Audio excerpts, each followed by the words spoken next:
말씀을 준비하면서 한 교계에 실린 신문 기사를 보고 충격을 받았습니다.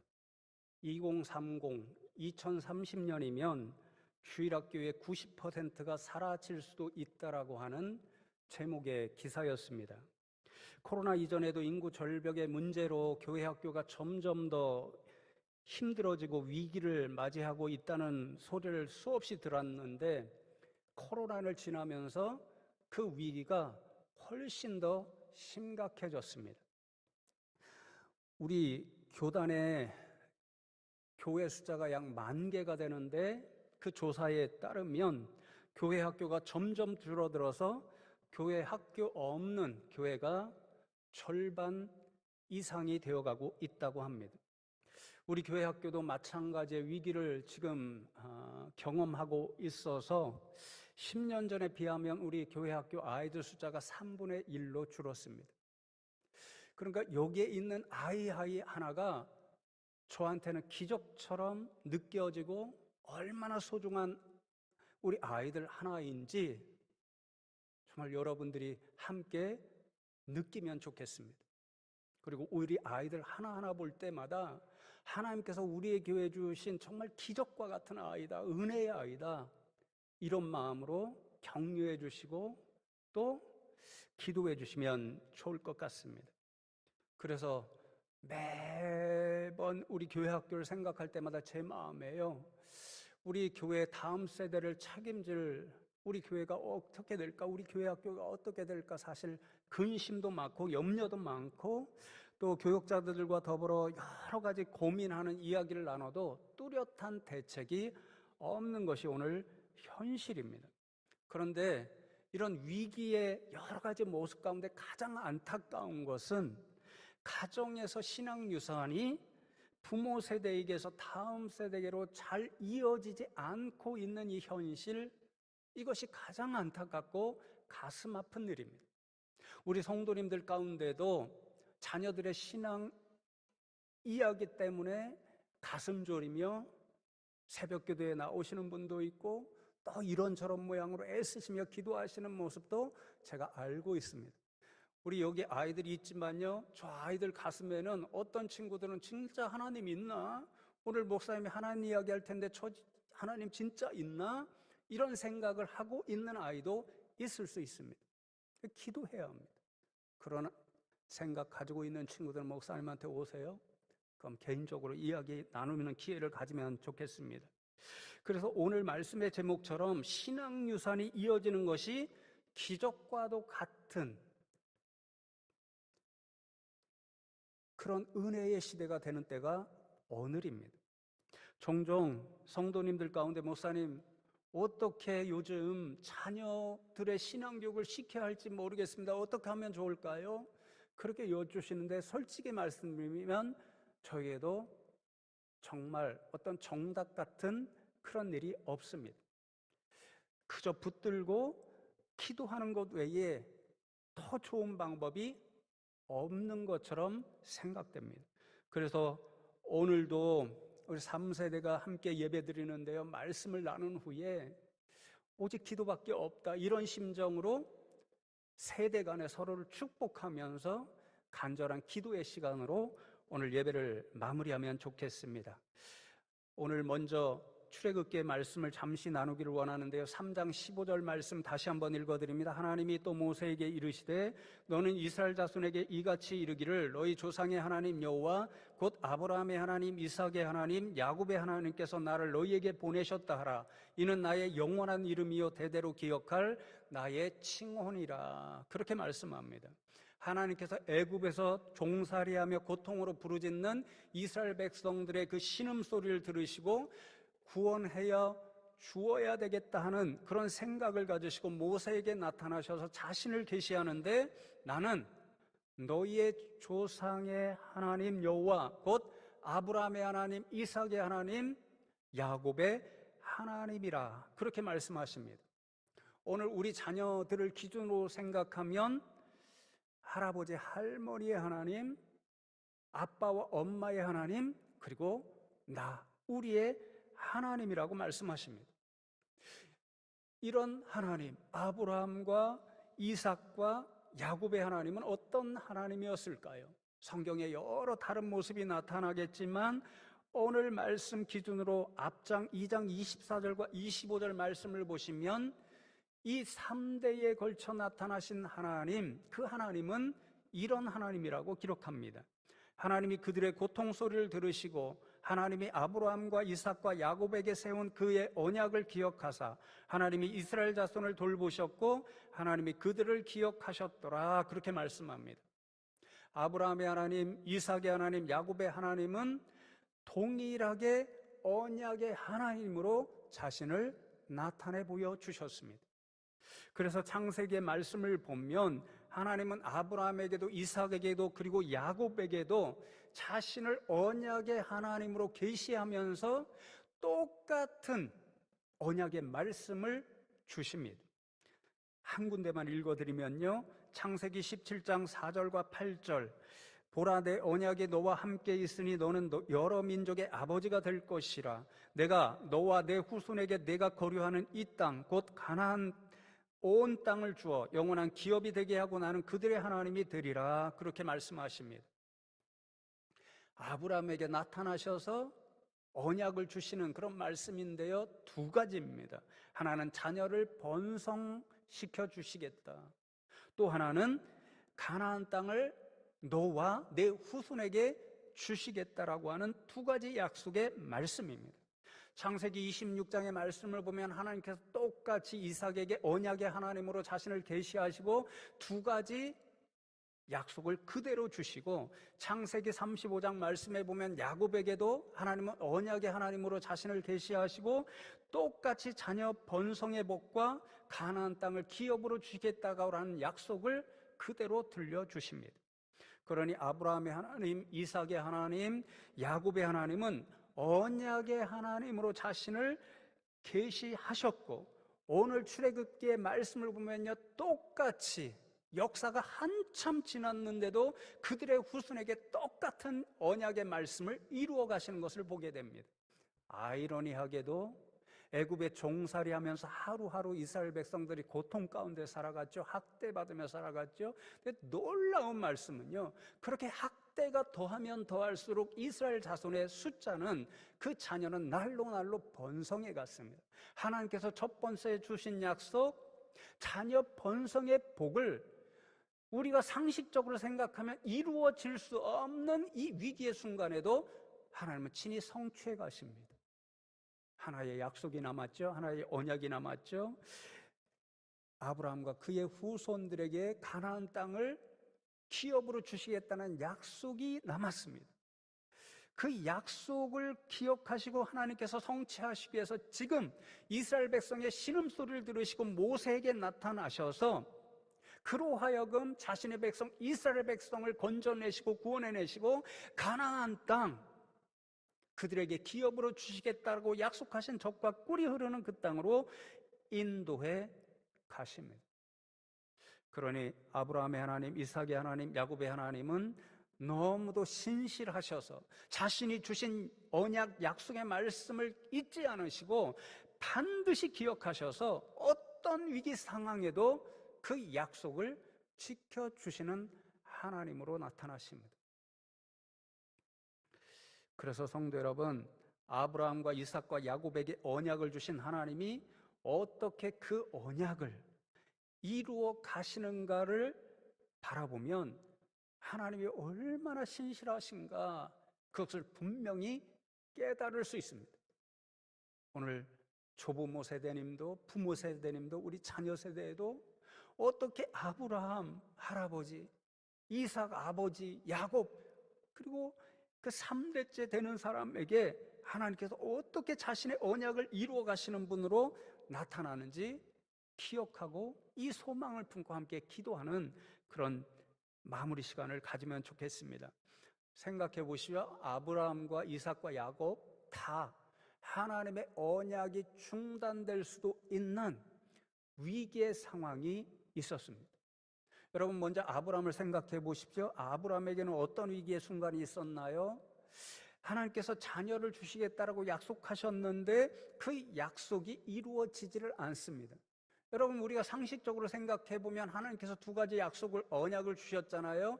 자녀 번성, 그리고 본인과 후손에게 가나안 땅을 기업으로 주시겠다라고 하는 약속. 이 약속이 적어도 이루어지려면 무엇이 실현돼야 합니까? 하나님의 자녀 주시겠다라고 하는 그 자녀의 약속이 실현되어야 합니다. 그런데 나이가 90이 다 되어도 자녀가 없습니다. 인간적으로 생각해서 너무도 급한 나머지 아브라함이 아내 사라의 이야기를 듣고 여종 하갈을 취해서 이스마엘을 낳습니다. 그러나 그 순간에 하나님께서는 자신의 사자를 보내셔서 아브라함과 사라에게 이스마엘이 아니라 내가 약속한 대로 사라의 몸을 통하여 낳는 아이가 약속의 자녀가 될 것이다라고 말씀하십니다. 그 말씀을 듣고 아브라함도 웃고 사라도 웃었습니다. 왜 웃었을까요? 아브라함은 이미 100세 근처가 되었고 99세가 되었고 사라도 나이가 많고 그래서 생리적으로 아이를 출산할 수 없는 그런 사람이 되었기 때문에 어떻게 내가 자녀를 낳을 수 있는가? 그렇게 웃었습니다. 그때 하나님의 사자가 듣고는 창세기 18장 14절에서 여호와께서 능하지 못한 일이 있겠느냐? 기한이 이를 때에 내가 네게로 돌아오리니 사라에게 아들이 있으리라 그렇게 말씀합니다. 어떻게 되었나요? 여호와께서 능하지 못한 일이 있겠느냐 이 말씀대로 아브라함과 사라 우리 인간적으로는 의학적으로 과학적으로 아이를 낳을 수 없는 상황임에도 불구하고 사라가 잉태하여 이삭을 낳았습니다. 하나님의 언약의 약속이 끊어질 수도 있는 위기의 상황 가운데서 하나님은 전능하신 하나님으로 아브라함과 사라에게 나타나셔서 그 전능한 능력을 통하여 자신이 약속하신 대로 자녀를 주셨고 그리하여 하나님의 약속을 친히 성취해 가십니다. 이삭에게도 유사한 상황이 있었습니다. 창세기 26장 말씀에 보면 이삭이 흉년을 피하려고 블레셋 백성, 철천지 이제 원수가 되어가는 그 백성의 땅 그랄 땅에 거합니다. 그때 하나님께서 복을 주셔서 그의 소유가 점점 더 늘어갑니다. 우리가 어떤 주인집에서 전세를 내어줬는데 전세 사골세 사는 사람이 점점 더 잘되면 주인으로서 질투가 낼 수도 있고 시기가 생길 수도 있잖아요. 그랄 백성들이 그랬습니다. 너무도 잘되는 이삭을 보고 시기 질투해서 가장 필요한 우물을 메워버립니다. 힘이 없는 이삭이 옮겨가서 다른 곳에 우물을 팝니다. 그러면 그랄 백성들이 또 찾아와서 우물을 메워버립니다. 반복됩니다. 위기의 순간이죠. 족속의 한 족속 한 나라 가운데 살아가는 한 가정입니다. 그랄 백성들이 미워해서 죽이고자 하면 얼마든지 죽일 수 있는 상황, 그런 상황이 반복되니까 이삭이 너무도 불안해서 어쩔 줄을 모르고 있었습니다. 그때 하나님께서 나타나셔서 이렇게 말씀하십니다. 창세기 26장 24절 말씀. 그 밤에 여호와께서 그에게 나타나 이르시되 나는 네 아버지 아브라함의 하나님이니 두려워하지 말라. 내 종 아브라함을 위하여 내가 너와 함께 있어 내게 복을 주어 네 자손이 번성하게 하리라 하신지라. 이삭이 위기의 순간에 두려워서 떨고 있을 때 나타나신 하나님이 내가 너와 함께 있어 내게 복을 주는 하나님이 되어줄 것이다 말씀하셨습니다. 어떻게 되었을까요? 놀라운 기적과도 같은 일이 일어납니다. 이삭을 계속해서 시기하고 질투하고 미워해서 쫓아냈던 그랄의 왕 아비멜렉과 그의 신하들이 이삭에게 와서 우리 화친의 조약을 맺읍시다. 놀라운 이야기를 합니다. 창세기 26장 28절과 29절에 그들이 이르되 여호와께서 너와 함께 계심을 우리가 분명히 보았으므로 우리의 사이 곧 우리와 너 사이에 맹세하여 너와 계약을 맺으리라 말하였노라. 너는 우리를 해하지 말라. 이는 우리가 너를 범하지 아니하고 선한 일만 내게 행하여 내가 평안히 가게 하였음이니라. 이제 너는 여호와께 복을 받은 자니라. 하나님이 방금 뭐라고 약속하셨습니까?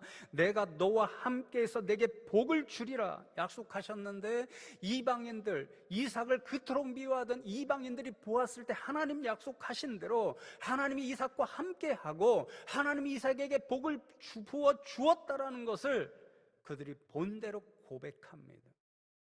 기적 아닌가요?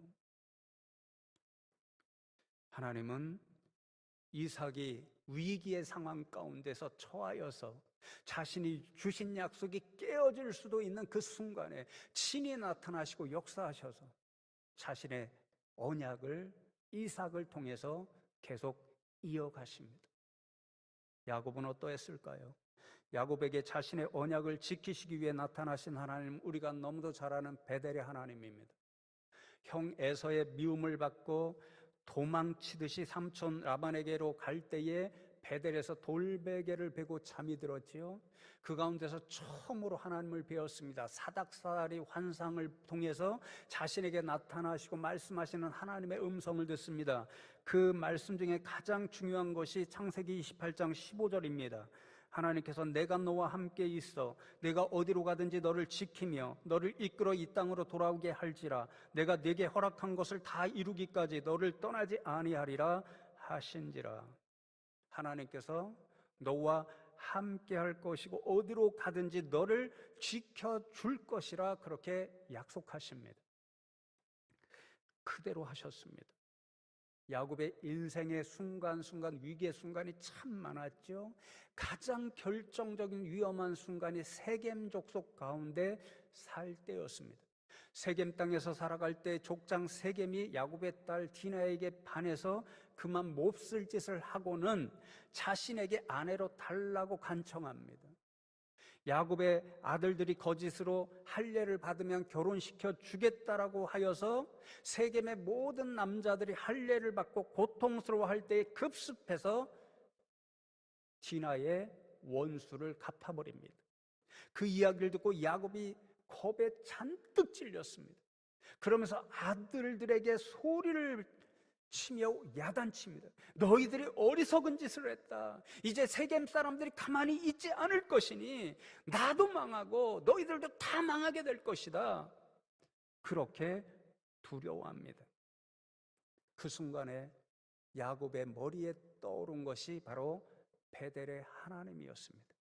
내가 너와 함께 있어 항상 너를 지켜줄 것이고 내가 떠난 본토로 돌아올 때까지 너와 함께 할 것이다 약속하신 그 하나님이 떠올라서 모든 가족들에게 이야기합니다. 너희들 가운데 우상 숭배하거나 하나님 앞에 미워하는 것이 있다면 다 버려버려라. 그리고 우리는 모두 베델의 하나님께로 올라가서 단을 쌓고 그 하나님 앞에 예배할 것이다.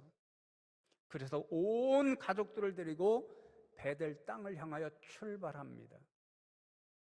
여러분 상식적으로 생각해 보십시오. 세겜 사람들이 그것을 알고도 가만히 놔두겠습니까? 그렇지 않습니다. 근데 상식을 뒤집는 어마어마한 기적의 은혜가 임합니다. 창세기 35장 5절 말씀해 보면 그들이 야곱의 가족들이 떠났으나 하나님이 그 사명 고을들로 크게 두려워하게 하셨으므로 야곱의 아들들을 추격하는 자가 없었더라. 누가 역사하십니까? 하나님이 역사하십니다. 하나님께서 약속하신 대로 야곱아 내가 너와 함께 있을 것이고 어떤 곳에서든지 어디로 가든지 너를 지켜주실 것이라고 말씀하셨는데 그 말씀하신 대로 역사하셔서 야곱이 가장 위기의 순간에 하나님이 주신 언약이 깨어질 수도 있는 그 위기의 순간에 나타나시고 역사하시고 지켜주셔서 야곱을 통해서도 하나님은 스스로 자신의 약속 언약을 이루어 가십니다. 오늘 본문 말씀 출애굽 역사는 또 무엇을 말합니까? 애굽왕 바로가 이스라엘 백성에게 새로 태어나는 사내 아이들 이스라엘 백성들 너무도 번성하니까 다 갖다 버려라, 죽여라, 없애라고 명령합니다. 그대로 두었다면 아브라함과 이삭과 야곱에게 주신 자녀 번성의 복이 끝나버리고 그렇게 되면 가나안 땅을 기업으로 주시겠다는 약속도 깨어질 수 있는 위기의 순간입니다. 그러나 이 위기의 순간에 하나님은 외면하지 않으시고 기억하시고 잊어버리셨다는 말씀이 아닙니다. 하나님께서 자신의 언약을 이루기 위해 내가 움직여야 할 순간이 됐구나. 그 시간, 그 때가 되었구나. 그래서 역사하시기 시작한다는 것입니다. 그 역사하시는 하나님께서 자신의 언약을 기억해서 모세를 부르시고 보내셔서 애굽에서 신음하던 이스라엘 백성들을 구원해 내시고 해방시켜 주셔서 이제 가나안 땅, 그 약속의 땅으로 인도해 가십니다. 그러니 사랑하는 성도 여러분, 아브라함의 하나님, 이삭의 하나님, 야곱의 하나님은 신실하신 하나님, 자신이 주신 약속을 반드시 지키시기 위해 아브라함과도 함께 하시고 이삭과도 함께 하시고 야곱과도 함께 하시고 수백 년 흐른 후에 출애굽 세대와도 함께 하셔서 세대마다 위기의 순간마다 역사하셔서 자신이 주신 언약을 친히 이루어 나가시는 하나님이십니다. 그 신실하신 하나님이 오늘 예배에 참석하신 우리 모든 세대에 하나님이 되어주시고 우리 모든 세대와 함께 하시고 여러분이 눈물로 기도하시는 자녀와 손주 세대에게도 함께 하셔서 하나님을 아는 그 신앙의 유삭이 기적처럼 이어지기를 간절히 소망합니다. 그 하나님의 신실하심에 의지하여 이제 기도하기를 원하는데요. 말씀 맺으면서 먼저 아브라함과 이삭과 야곱의 하나님처럼 제 부모님과 저와 제 두 아들 3대를 통해 역사하여 주신 하나님의 이야기, 제가 경험하고 여러분들에게 이미 어떤 것은 고백한 하나님의 이야기를 잠시 나누고 기도하기를 원합니다. 지난주 토요일에 새벽 기도회를 마치고 어버이날을 대신해서 부모님을 잠시 찾아뵈었습니다. 아버님이 파킨슨으로 매우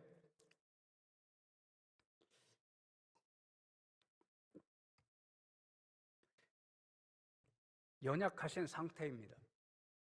사실 의사들이 진짜 파킨슨인가 생각할 정도로 건강하게 버티고 계셔서 감사하기도 하지만 요즘 아버님 어머님을 볼 때는 너무 연약해지셔서 속이 많이 상합니다.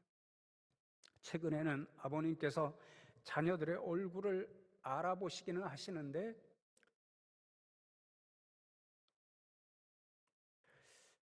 그토록 사랑하셨던 자녀들의 이름을 기억하지 못합니다. 또 대화가 거의 불가능한 상황이 되셔서 묻는 말씀에만 단답식으로 대답하십니다. 그런데 가장 최근까지도 저와 통화를 하시거나 대화를 하실 때 다 잊으십니다. 자녀 안부 여쭙는 것도 저보다도 항상 며느리 안부를 물으셨는데 이제는 며느리 안부도 묻지 않으시고, 그러나 한 가지 잊지 않으셨던 것은 교회가 평안하냐, 교회 안부였습니다.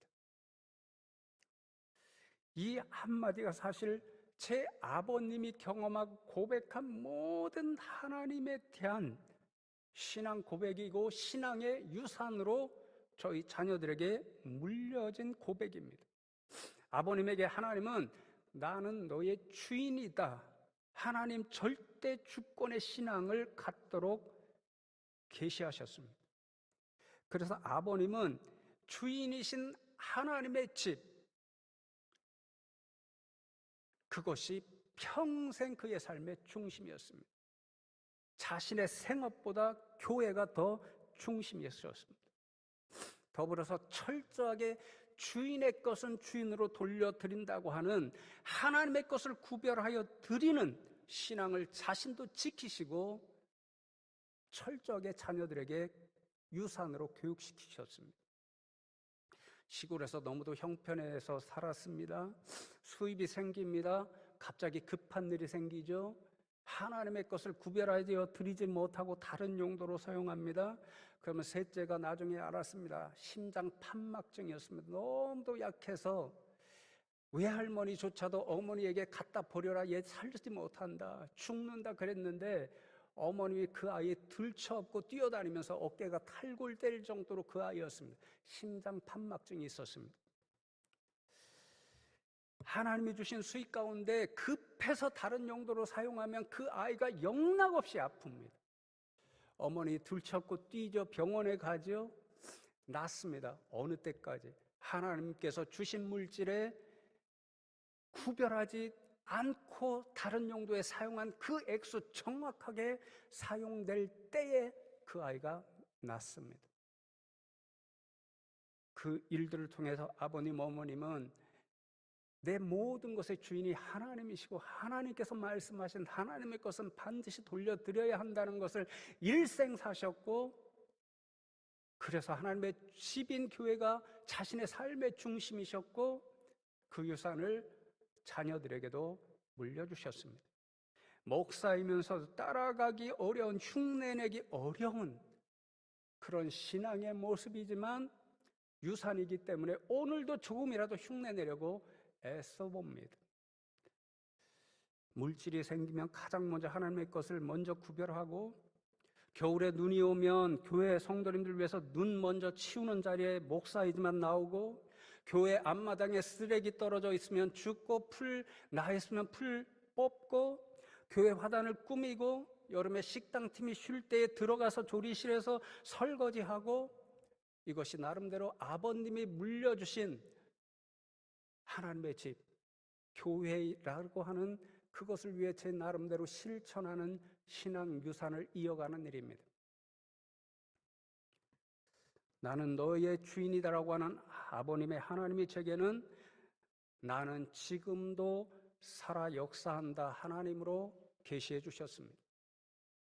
아브라함, 이삭, 야곱에게 동일한 약속을 주셨지만 그 약속을 이어가시기 위해 다른 모습으로 나타나셨던 그 하나님이 하나님을 알고 믿는 가정과 세대를 이어가시도록 아버님에게는 나는 너의 주인이다라는 그런 하나님으로 계시하셨는데, 저에게는 나는 살아 역사하는 하나님이다, 그런 모습으로 계시하셨습니다. 여러 차례 말씀드렸듯이 저는 몇 차례 인생의 결정적인 순간에 기도할 때 하나님의 짧은 음성을 들을 수 있었고, 그 음성하신 그대로 기적적인 하나님이 살아 역사하신다는 그 증거를 보여주셨습니다. 요즘 가장 괴로운 일 가운데 하나가 무엇이냐면요, 제가 기도할 때마다 정말 위기의 순간 때마다 하나님이 직접 음성을 들려주시고 기적적인 은혜를 베풀어 주심으로 하나님이 살아계신다는 증거를 보여주셨는데, 오랫동안 하나님이 말씀해 주시지 않습니다. 영적으로 정말 투쟁하듯이 기도합니다. 제 아버님이 저에게 자신이 경험한 하나님을 이야기하시고 신앙 유산을 교육해 주셨듯이 작년에는 한 번 기회가 있어서 두 아들에게 제 신앙 유산을 이야기해 주었습니다. 사실 제가 두 아들을 통해서도 제 삶의 역사하시는 살아계신 하나님을 강력하게 경험했습니다. 말씀드린 바 있지만 큰아들 여성은 큰 장마, 서울의 사당동에 살 때 반지하 완전히 침수되는 그날에 아이가 뒤집게 할 쯤에 거기에 있었다고 한다면 그날 그 자리에 오기로 했었는데 오지 않았습니다. 왔었다면 어떻게 될지도 모르는 그 상황, 네, 하나님께서 그 상황을 피하게 해주셨습니다. 살려주셨습니다. 제게 그랬죠. 지금 내 아들이 어디 있느냐? 온 몸에 전율이 일어날 정도로 하나님께서 그때 내 아들을 살려주셨다고 말씀하셨습니다.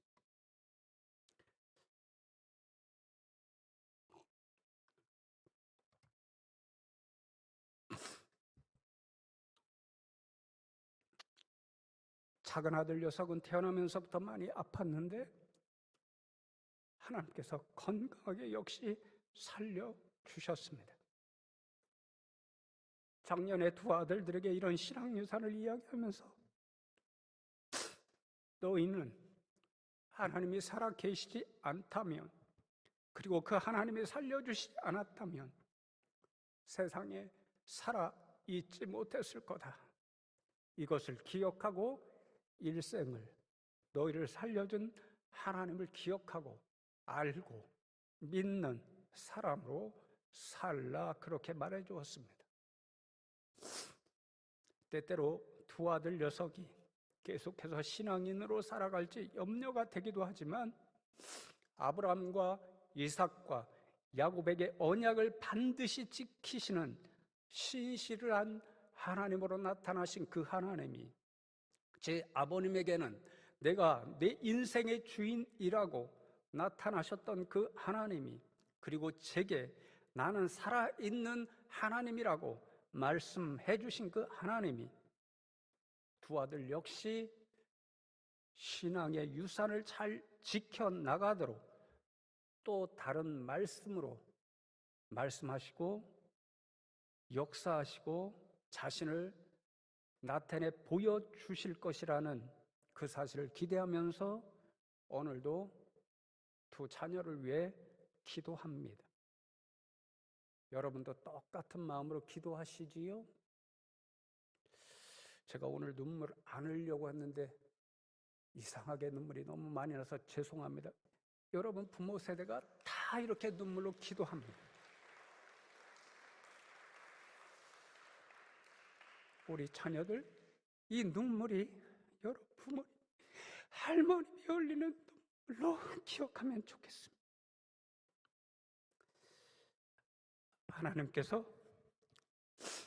우리 모두의 기도를 들으시고 신앙 유산이 우선 대대로 전해져서 모든 세대가 다 하늘나라에서 하나도 빠짐없이 만나는 복을 누리기를 기도합니다.